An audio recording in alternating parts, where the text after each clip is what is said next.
Nomso, I'm really glad you're here. Welcome to the podcast. Thank you, Erica. Thank you so much for having me. Now, I want to go back for a second.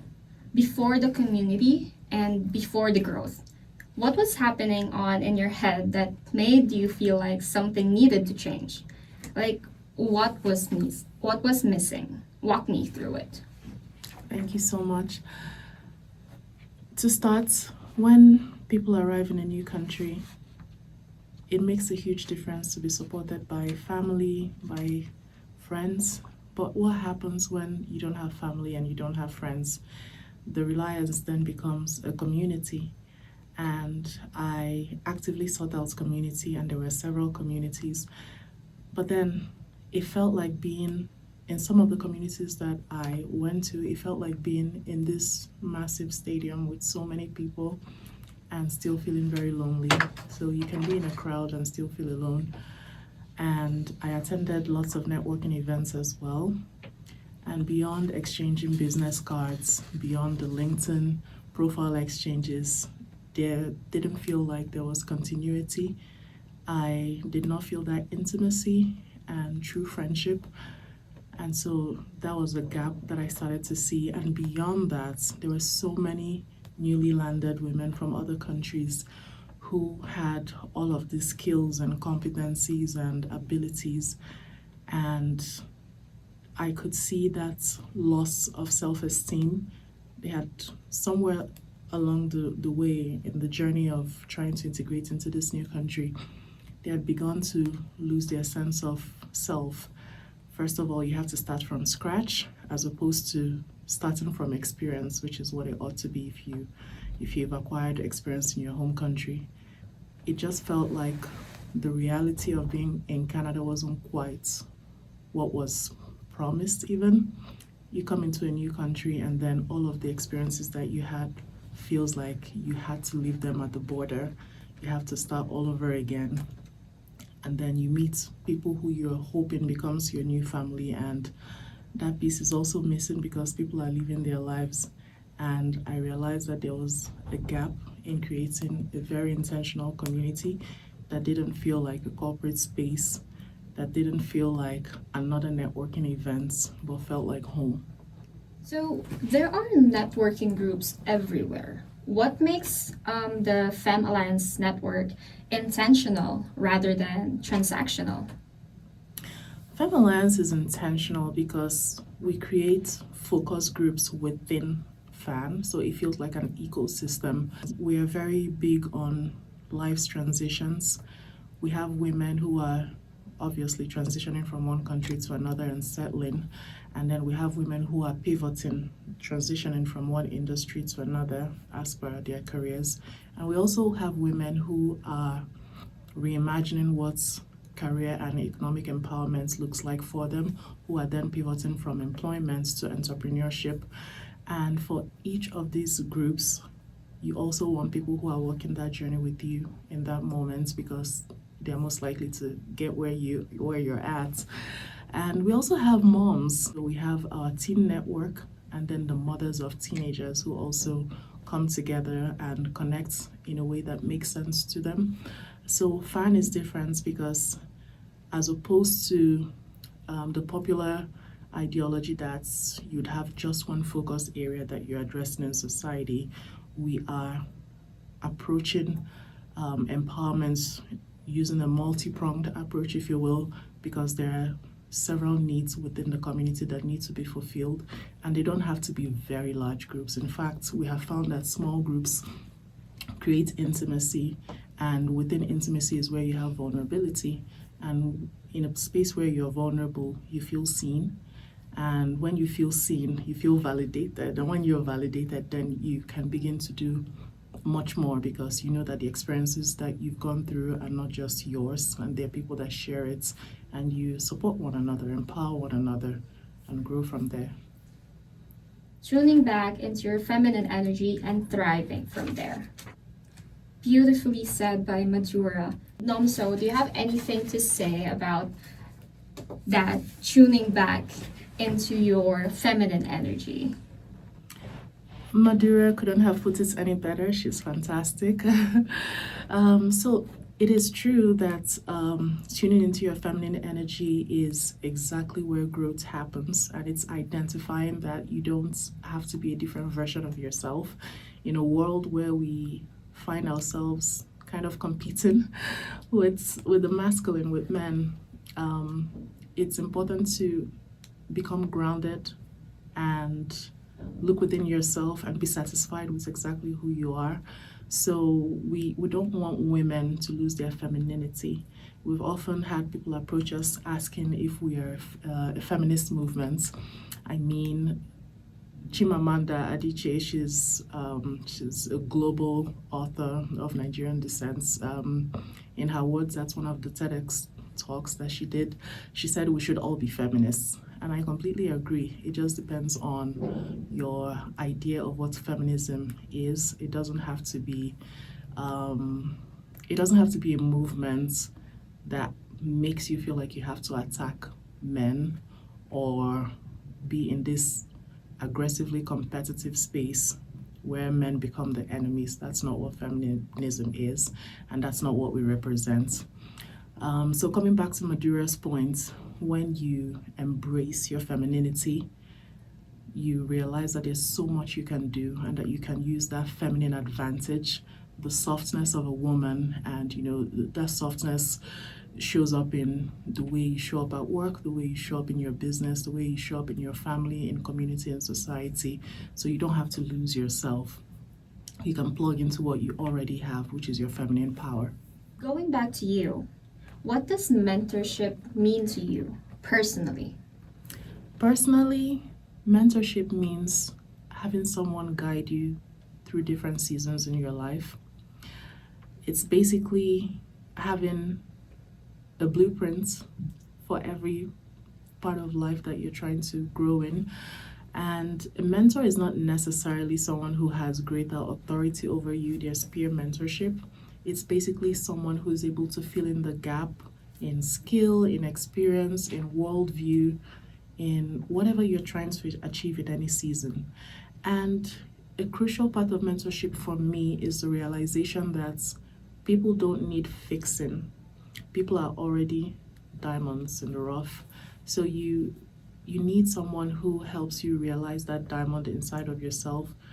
At the end of the day, we just need a little polish. We need some validation, and we need someone that helps us shine. That's who I see a mentor to be, someone who already sees your potential and pulls all of the goodness that you already have outside of yourself.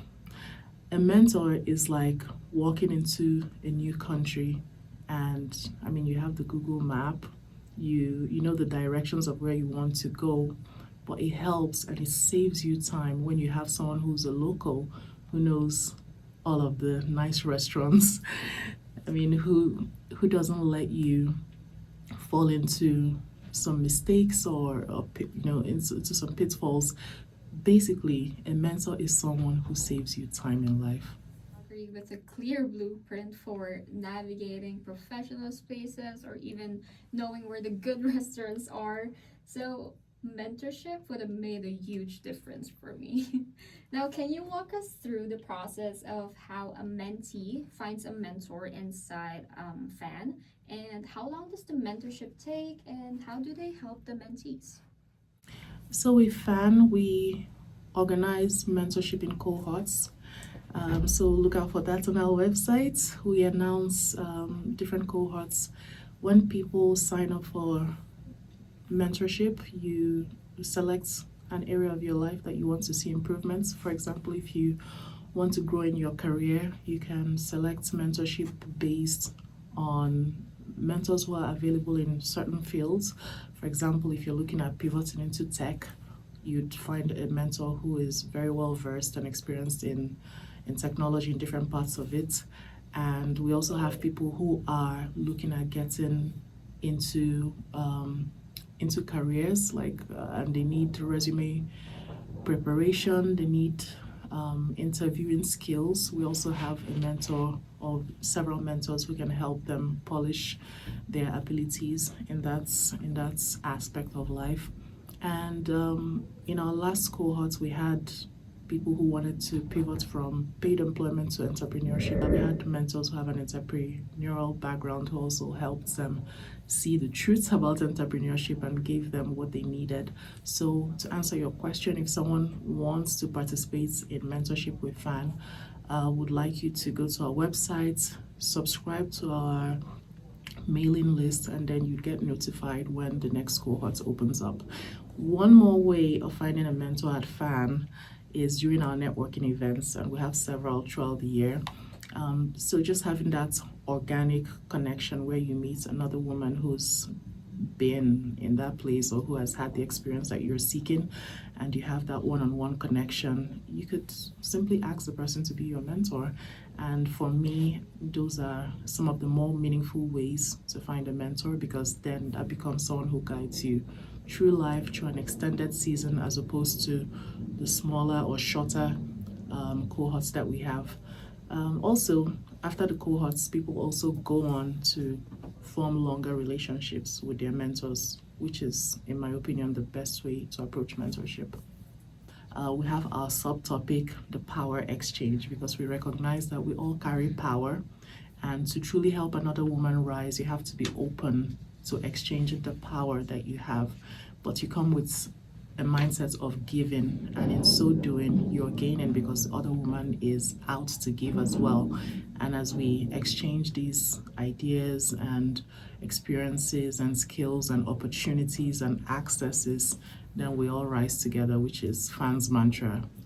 As you get to the top, you pull up the next woman. But you also have a youth network that you mentioned earlier. Why was it important to include a youth network? You see the smile on my face when you mention the youth. I just light up. We recognize that we have a generation watching, and we have a generation to guide, more so in this age of artificial intelligence. And I mean, young girls have always struggled with a lot of societal expectations, with self-image, with getting immersed in sometimes a crowd that might not help the future that they're trying to build. So with the Fan Youth Network, we're being very intentional about making sure that the girls get to connect with like-minded girls, at least families that are like-minded as per their values, expectations for the future. And we bring in very seasoned, forward-thinking facilitators who are also guiding our girls and helping them imagine the future that they truly want, not getting distracted. And it's also a fantastic way of making friends. We also have the moms who seem to enjoy Fan Youth a bit more than the girls, because when the moms come together to drop off the girls, they were just supposed to drop off the girls and go, but somehow that has become a whole new community, because then they just connect in a different space within a larger space. And it's been so delightful to see family friendships form. It's been wonderful to see the moms getting validated on their journey, especially with raising teenage girls, which is not a walk in the park. And the girls have formed very strong friendships, alliances, and they are very hopeful for the future. It's really exciting to see what's happening there. We're growing young leaders, and it's one of the arms of Femme that we're so proud of. Oh, Femme Alliance has absolutely transformed me in so many ways. I always thought I was a compassionate person. I've always been known to be compassionate, but I've become even more so when you watch people go through truly vulnerable stages in life, and you have the honor and privilege of being let into their spaces. It's a big responsibility, and so I have moved from sympathy to empathy, which are completely different things. Sympathy is from a distance, you understand someone is going through a hardship, and it might not necessarily be a hardship, it could be just different things in life. But empathy is being able to sit in that space with that person. And for me, it's very personal. Femme Alliance is not just an organization. I'm deeply invested in the growth and the well-being of the women and the girls. And I've basically moved from sympathy to empathy to action, because after after knowing what to do, you actually have to implement it. And that action means moving out of my comfort zone, taking on courage, you know, getting into collaborative spaces, reaching out for partnerships. And those are things that I might not necessarily would have done in the past.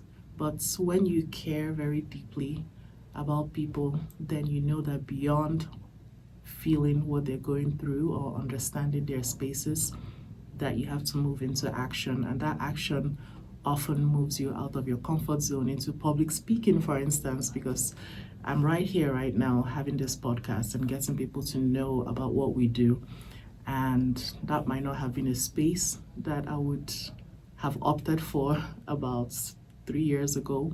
But here I am because it's beyond myself. It's about the cause and about the vision of Femme Alliance Network. Truly believe that you have been a great leader for the Femme Alliance Network, seeing all that you have accomplished and seeing all the people that you have helped. Well, now, looking into the future, 10 years from now, what do you hope that Fan is known for? 10 years from now, I want a woman who just landed in Canada, in Calgary, wherever that might be, because I see us going beyond, a provincial organization to a national organization and beyond. So I want a woman to look back and say, when I first landed in Canada, this became my family. This is where I found support. This is where I found acceptance. This is where I found mentorship that's helped me, become the best version of myself.